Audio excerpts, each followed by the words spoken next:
Welcome back. Now, this morning we want to focus on a condition that affects both women and men. Now, chances are you have seen someone with exceptionally big breasts. Chances are they might be suffering from Gigantomastia, and we want to find out what that is. And this morning we're joined in studio by Professor Kainga, a plastic surgeon and a lecturer at the University of Nairobi, together with Makena Muga, a lady who once suffered from Gigantomastia and then founded the Gigantomastia Foundation. A very good morning to all of you, and thanks for coming. And maybe we can start with you, Doctor, and we want to find out what exactly is Gigantomastia. Well, Gigantomastia is abnormal enlargement of breasts, and the main problem is the symptoms. Okay. The patients present with symptoms of neck pain, back pain, headaches, and limited activity. Is it either or are they all at the same time? Well, they generally come at the same time. They come at the same time? Yes. Okay, so I'll go have a backache, I'll have a headache, joint pains. When you say joint pains, yes, my shoulders? Shoulders. The neck and back have joints. Yes. You may have even pain in the knees, pain in the hips. Yeah. Okay. Makena, you had Gigantomastia, and there's some pictures we have of Makena before she had her surgery. If we can get them up. Makena, how did you discover? What made you think that, you know what, this is not normal? This is just not a normal thing. I was diagnosed with Gigantomastia in the year 2010 after recurrent shoulder dislocations. So you were just dislocating them without doing anything? Without, even when I'm asleep. If I'm pointing at something, I would dislocate my shoulder. Wow. So when I went to see the orthopedic surgeon, Professor Mulimba, when he was reinforcing my shoulder, he realized I have a very, very big bust. And that is what was pulling my shoulder off the socket. That's when he referred me to Professor Hainga. And actually when Professor saw me in the year 2011, January, he told me I have Gigantomastia. So, for the common Mananchi, you know, what bust size were you when you had Gigantomastia? I was a 42 GG, cap GG. 42. Is that abnormal? That is really abnormal. Because, again, a normal breast bust depends on the size of the individual. Yes. And the body frame. Yes. But anything more than 700 cc's, that now starts causing problems. In common terms, 700 cc, what does that mean? Well, C, up to C. At the moment you hit D, then some body frames will start experiencing. Surely, I mean, for most women who are watching this show must be thinking D. Most of us are D cups. Yeah, most of you are D cups. But compare with the Western world. Yeah. Then there's most of our African women have big busts. Yes. Some don't realize that. They think that is normal. Yes. Because with your breast you're not supposed to have any back pain, you should not have any shoulder pains, you should not, your knees should not be hurting. I mean, you should be balanced. You should be, that's what you're trying to tell us. Okay, so Makena, then you were dislocating your shoulder, discovered you have a, you know, a big bust, met Professor. So what happened after that? When I walked into his clinic, actually Professor chuckled, he laughed. He was like, "You're the lady dislocating shoulders because of a big bust?" Yes. So in my mind was like, is that something I should worry about? Yes. Because he's laughing about it. But after he examined me, asked me, "How is your back?" I was like, "It pains. It actually pains." So he told me, "Yes, you have a condition called Gigantomastia." If I had not gone for that surgery, or if I was not dislocating my shoulders, I don't think I would have known I have Gigantomastia. Because you didn't have a problem. I didn't have a problem. And your pains, like now your back pains, you know, for most women when they're on their menstrual flow, that's when back pains come, that's when, you know, the breasts get swollen. Is that the same thing? That's what I used to go through. Okay, so it was only happening at that particular time. Exactly. Prof, I want to find out, does this condition affect men? Well, it affects men, but the terminology is different. Okay. It's referred to as Gigantomastia. Gigantomastia. And we have a picture. I'd want you to come up because I'm trying to understand how that could be a problem, in the sense that when you look at this picture, I would say he's just fat. You know, he's put on weight. Yeah. Really. So how are you able to determine that that's abnormal? It looks abnormal to you? Well, the patient himself is uncomfortable. Okay. When he puts on t-shirts, tight t-shirts, people turn to look. This is not the normal physique of a male individual. Yes. Then that starts psychologically disturbing him. Yes. You could, without the face and other associated features on that picture, you could think that's a female. It could be a female. Really? With, maybe a C become. So are we trying to say that any man who looks like that could be suffering from this condition? Yes, and they get really bothered about it. But once they come, we do some investigations to just confirm. Apart from that sign, is there any other sign or symptom that men go through? Mainly it's the psychological aspect. Okay. And the appearance. Okay. Yeah. Okay. But it's a telltale sign. You can't just assume that it's gynecomastia, because it could be even cancer of the breast. Men also suffer from breast cancer. Yes. And we'll get into that. Now, Makena, I want to understand Gigantomastia. Did you get to a point where now you are 42 GG, then you stopped growing, or is this a continuous? It was continuous, because when I was in campus, actually when I finished Form 4, I was just a kawaida, a normal 38C. Yeah. So when I went into campus, I shot to a 42 GG. It was like it was overnight, you know. I'd walk into a shop and look for a bra, they'd look at me like, is this even normal? Yeah. We don't have your size completely.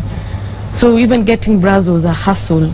And you could imagine how that's getting to my head. Yes. What is going on? Yeah. And I cannot put a name or anything to it. Yes. Prof, she said, you know, I picked something. Campus is when she saw that sudden, you know, growth. So this means this ataxia, this condition could come at any particular point. It doesn't have, like, you know, limitations. No, this condition can come as early as 11 years, 14 years, and we call it vaginal breast hypertrophy. But like in the case of Makena, that's the age they really are exposed to junk food, poor nutrition habits. They put on weight, and some of the fat is metabolized and converted into the estrogen hormones, which really lead to enlarged breasts. So junk food plays a role in gigantomastia, especially in men. In men? Yeah. The young men who develop gynecomastia, most of them you'll find are obese. Yes. And cholesterol is metabolized into estrogens, and those are the ones that cause this breast enlargement. Makena talked about not being able to get the right size of bra. It's not just the bra alone, it's even the wardrobe, the whole wardrobe itself. Yes. Yes. She can't get nice fitting clothes when you have a very huge bust. It becomes a really problem. True. Yes. Okay. Makena, you know, and because of this you started a foundation that we'll get into, but you've been going around the country, and we have some pictures of some ladies. There's one I'd want to show of a young girl. I don't know whether we have that picture. Let me just see. No, that's not the one. Not the one. But this is that's a beneficiary. She came from that size. Look at her now. Yeah. So from there they removed 6 kilos off her chest. Wow. 6 kilograms off her chest. Okay. And that was our first medical camp in Kakamega. Okay. Courtesy of Professor also. They had 6 kilograms. 6 kilograms. And has shot up in a span of 6 months from what she told us. It was 6 months and boom, she had such a bust. Okay. Yes. All right, so we don't have the other pictures, but there's one where you met a young girl. Yes. 13-year-old. 13-year-old. From Kiambu. Yes. And how many kgs did you remove? Prof, they removed 9.5 kilos. 9.5 kilos. Yes. And when you go back in history, when did her breast start developing? It was 6 months as well. It was a 6 month. It was 6 months. And that's what I'm trying to understand. What is that has been triggered that you see in 6 months there's such a big difference in your bust size? Yeah. This lady, she had just completed KCP exams, and I think there was a spurt of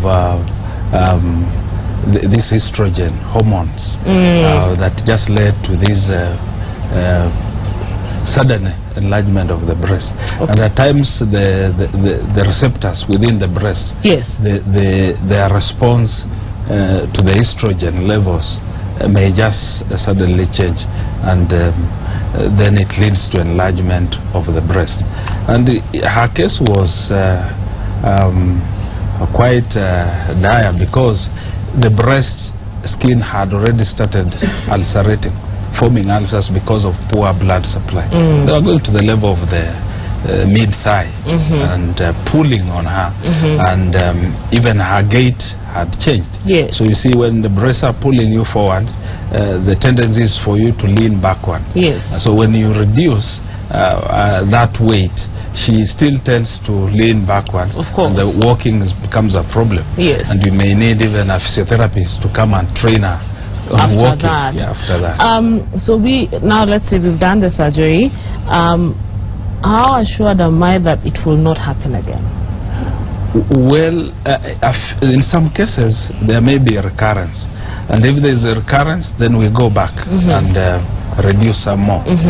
Some there is no recurrence, and that's it. Okay. Yes. And what are the side effects? Like now we've just discussed, there's the psychological aspect of it, where this lady still feels the need to walk, leaning back, because that's what, she has been doing for the last 6 to 8 months. What are the other side effects of doing this particular surgery to a woman particularly? Well, the side effects before surgery, I've already mentioned neck pain, yes, back pain. They can even get fractures of the vertebra, yes, because of the force, yes, of the breast onto the bone. And they have maceration in below the breast, under the breast, foul smell, fungal infections do occur. Okay. But after the surgery, they may not breastfeed, depending on the technique that you have used. Like this young girl, we couldn't carry the nipple onto the breast tissue, and therefore she will never breastfeed. Oh, wow. And these are things you take them through, yes, before you do the surgery. And I think that's the best alternative, because all these surgeries are based on blood supply. Yes. So if the nipple doesn't get blood supply, it dies off. It dies. So, but in most of them, we are able to carry the nipple on breast tissue, and therefore it retains blood supply, and they are able to breastfeed. But the volume, the amount of milk is not as in a non-operated breast. Okay. So they have to supplement. McKenna, then you founded, you came up with this foundation. I'm just wondering, you came up with it because there were so many people you were coming across who had this problem, or what exactly inspired you to start it? Is this a common thing in Kenya? What inspired me to start the Gigantomastia Foundation? First things first is the cost of the surgery. Cost of surgery. Cost of surgery, because there, as you said, there are very, very many women suffering from Gigantomastia, and the worst bit is the awareness. You could be having it, but you don't know. You're just suffering in silence. Like a surgery for your breast reduction is 500,000 Kenya shillings, and at that point insurance says they cannot pay for it because you're going in for cosmetic surgery, which is not fair. If you're having these back pains, for me, I used to have my shoulder dislocating. Even when I'm asleep, my shoulder dislocates. When I'm even inactive, and the insurance company goes ahead and says they will not pay for it because I'm going in for cosmetic surgery. Like that 13-year-old, honestly, if I had not seen her, I can imagine like 3 months now down the line, how would she be? How it would really get to her. It's a very expensive surgery, because I guess when the plastic surgeon is working on you, he's just not going to do some substandard job, and he's going to be standing there for close to 5 hours working on your chest, just to bring you back your dignity as a lady, because you're suffering. And for those ladies who even get fracture of the backbone, you can imagine insurance will pay for your backbone to be fixed, but the underlying cause is still there. Yes, of course. So like I have, as you said, I've been around counties crisscrossing, and where I've seen this is a major problem is in Mombasa. Prof, have you been able to identify why exactly Mombasa? Well, we have not been able to identify, but my feeling is that this problem is all over the country. Yeah. Because as I walk along the streets, I also observe. Yes. And I make a comment within myself that this one will benefit from this surgery. But as McKenna says, most of them are not aware. They think that is how they were made, and so they suffer through life. So Prof, you're saying that, you know, once a lady hits, I'm just trying to understand, and here we have some implants. We'll talk about breast implants in a bit, but I just want to understand, Prof, this one you say is a normal size? Well, this will be a normal size, but it's about 455 cc. Meaning? One cup is about 125 to 150 cc's. Okay. So this one will be about 3.5 cup sizes. Okay. But this is for breast augmentation. When a patient feels that her breast size is not what she desires, they are too small for her body frame, we put this. Okay, and has it picked up? You know, in the Western world, you see shows, you read articles of people who go for breast implants. Has it picked up in Kenya? Well, with the improved awareness and improvement in economic status, the middle class is growing, and you find they are inquiring about it. But what's the side effect? You know, I think it's also important to know the side effects of getting breast implants. The side effect, it depends on the type of implant you insert. We have the normal saline, these water-based implants, and we have the silicone-based implant like this one that we have here. And each one has advantages and disadvantages. Silicone, this was introduced in the market in the 1960s, 64. Saline came in the 70s.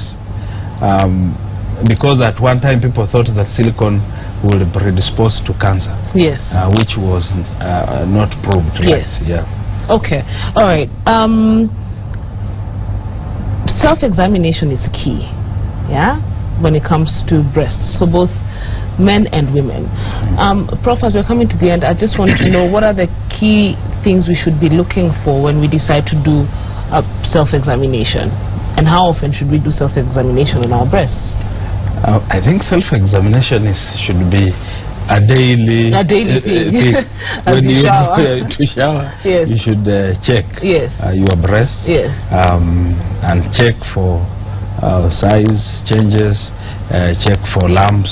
You're able to palpate the breast, and if you notice anything abnormal, then you should be alarmed. And also the nipple, is there ulceration around the nipple? Is there discharge from the nipple, blood stain or pus? And then that should alert you, and you see a doctor. Even your partner can also assist in breast examination. True. McKenna, how many ladies have you been able to assist, and men as well, through this foundation, and what's your target? In the past, I founded the foundation 3 months ago, and I can say we've assisted 10 ladies and 2 gentlemen in a span of 3 months. Like for now, I have a waiting list of 56 ladies. Wow. Wow. Because of the aggressive awareness I have been doing. I've been to various media stations, various radio stations, and actually when I leave a media house, I leave the number, you can contact me. So that we can see if we can be able to assist you. Yes. But a living testimony is the little Kate girl in Kiambu. She can attest to it. And also there are the ladies who have Gigantomastia, but you're in denial. Oh wow, okay. Yes. You feel like having this perky breast is the in thing, but at the end of they're just big. They're big. You feel they're big and perky. You know, like someone can approach me. I'm like, is it really necessary? I'm like, you know, it depends on how you feel. Yes. If you feel you're still having that back pain and you still want to have the big bust, go for it. It's up to you. Okay. But there are those ladies who are honestly suffering. Like that lady sitting in a stool in Mashinani. She has them close to her, but she thinks it's a curse. You see, there's the stereotype that comes with it. Yes. That for young girls, when they have this bust, they've been around, they've been touched by men. How do you deal with that? How do you break that stereotype? Because I'm sure you've come across, let's say for Kate, for example, you know, she's a young girl, 13. Yes. I'm assuming everyone in her neighborhood must have been thinking, well, she's just been around. Exactly. Like now, even the grandpa was telling me she had to be moved from a public school to a private school. Wow. Because you see, in public schools, they'll make fun of her. Yes. As much as she passed so well, what if she was not in that primary school? Yes, yes. You see, also your self-esteem is crushed as a lady. Okay. Yes. Okay. Yeah. All right, and quickly give us that number. Or 0786 0786 406036 406036 0786 406036. Okay, all right, and I'll be publishing it on my Twitter page in a few minutes. But you also have a Facebook page. Yes, Gigantomastia Foundation. Gigantomastia Foundation. Yes. If you know that, or rather if you feel your breasts are too big for you to handle, please get in touch with McKenna. She's and Professor Kainga. They're trying to help, you know, ladies and men as well, to get rid of that embarrassing feeling when it comes, you know, having a big bust. Is it painful? I mean, what happens if I just stay the breasts? We just stay there. Yeah? Nothing much will happen. But the most important thing is the symptoms. We don't base reduction on the appearance and the size. The patient comes with symptoms that we have already alluded to. Yes. And the benefits, you also base them on the improvement and disappearance of the symptoms. All right. So there you have it. Thank you very much for joining us this morning, and thank you for watching the Power Breakfast Show. We're hoping that you've been informed, you've been educated, and you have been entertained. On behalf of everyone who makes this show a success, my name is Kiri Wangarwa, wishing you a beautiful Tuesday. We'll see you tomorrow, same time, same place. Be kind to one another. Don't forget to smile. And I'll hand you over to Lulu to take us to the top of the hour. Bye.